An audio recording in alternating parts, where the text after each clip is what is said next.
Welcome back. And now for the best part of the film festival, meeting the people who gave birth to the films. And joining me right now, Jeffrey and Matthew Fine, and Cherry is the movie. Welcome. Thanks a lot for coming, and we appreciate your time. We know you're busy.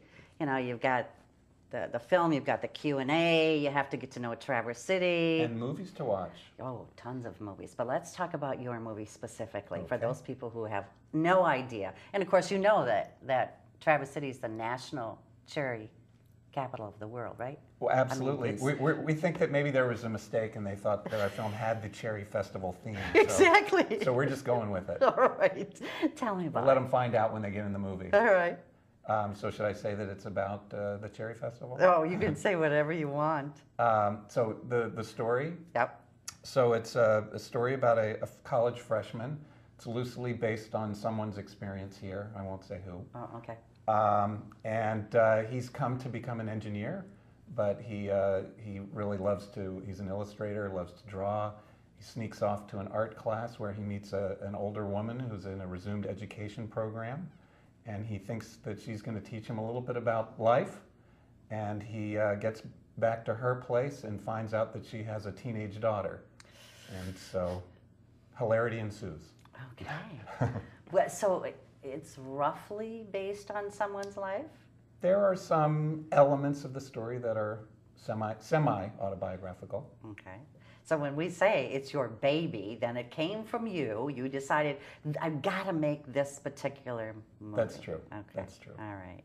Now, you said you're not allowed to talk unless he says but you are. You are. Thank so you. What did he say? I need you. You're my brother. Come on.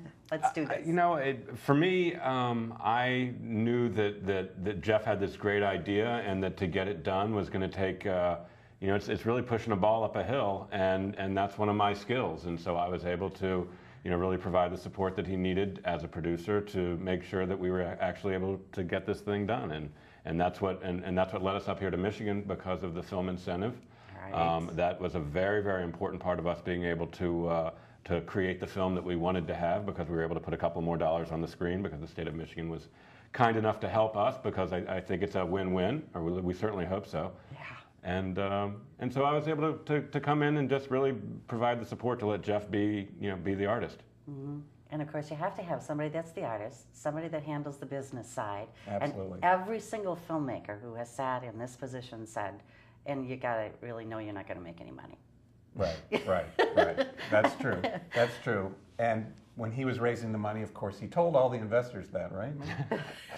What we lovingly call the worst boutique investment you can make. But you know, it was one of these things that once we looked each other in the eye and we decided we were going to do it, we just knew we wanted to do it the best that we could, and that meant a whole lot more sweat equity than money at times. And you know, we worked very hard, and the biggest thing I think that Jeff brought and to the screen is just a straight. It's just so I feel the story is just very honest.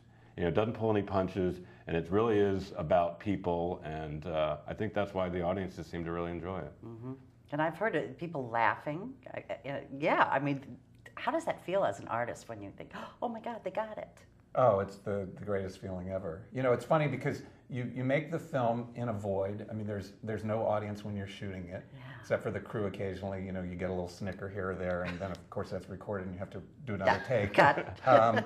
But you know, this is a dramedy, so it's mixing drama and comedy.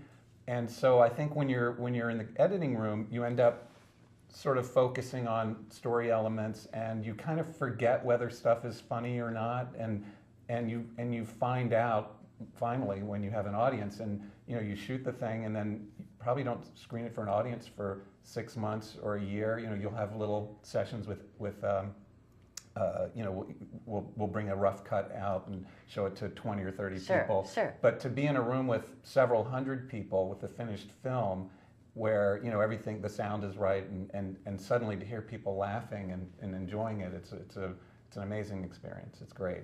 Talk about the cast. The cast, well, we were really fortunate. We got some great up and comers. Kyle Gallner plays Aaron, and he is, you know, it's interesting. People say, well, you know, how did you find these people? we kind of did it the old-fashioned way. We had a casting director who set up auditions, and Kyle came in and read among literally hundreds of other candidates, and he just jumped out at us as somebody who's just, you just couldn't take your eyes off him in the audition, and that's a great trait, you know, and we knew that he kind of had this just wonderful kind of charismatic, even when he was listening to the other person, you know, that's one of the really interesting things for me about casting is a lot of times actors come in for their audition and they're on for their line, and then they kind of tune out and then they're on for their line.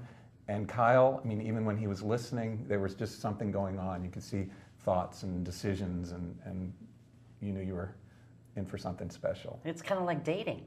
Exactly. Exactly. Right? It's exactly. a dating game. Yeah. Right. That's true. And Britt Robertson. Now, Britt had done some wonderful work, but she didn't have her TV show that she has now, Life Unexpected. So a lot of, you know, it's funny, when you make a feature, it takes longer to get there. So now people are like, oh yeah, you cast the Life Unexpected girl because she's got that sort of vibe. But no, we saw her first. Felt that we saw her first. That's right. Laura Allen plays Linda, and she was a terrific find. She'd been doing a lot of TV work, and again, we saw her audition, and we were just kind of blown away by her. It's interesting. The woman is supposed to be in her mid-30s. Yeah. And the one problem with Laura is a lot of people in the beginning sort of think, well, she looks kind of like a college kid. We're used to seeing older people playing, you know, 20, 21, so it's not that big of a leap. So that's an interesting point, but I think when she brings him back to her place and you see her with her daughter, suddenly it clicks and you go, oh, okay, she really is, you know, a mom. But anyway, but she's a wonderful actress who has, you know, with all of these actors, it was really important that they have the dramatic chops and the comedic chops. You know, that you. Is that hard to find? It's very hard to find. It's very hard to find. A lot of dramatic actors don't really know, because the thing about dramatic actors is I think they're always trying to be real in the moment, and I think comedic actors do something, they know their audience. You know, they're also thinking, they're filtering it and saying, is it funny? But sometimes comedic actors, they're working the funny so hard that you're not really believing them fully. So it's that fine line. But these three actors really, for me, combine both so beautifully, because you never think, oh, they're acting, they're pushing the humor, and yet, you know, they are just sort of inherently, intrinsically funny, which is nice, I think. So this wasn't your first movie? No, I did another movie years before. Actually, right when I got out of film school, I went to USC, and there was a program that was developed shortly after I left to make features that would, for sort of people who had recently graduated and they wanted to kind of ease that transition. Sure. And so I got selected to direct that, which was a great opportunity, but I'm not sure that I was 100% ready. Who is? Who is, exactly.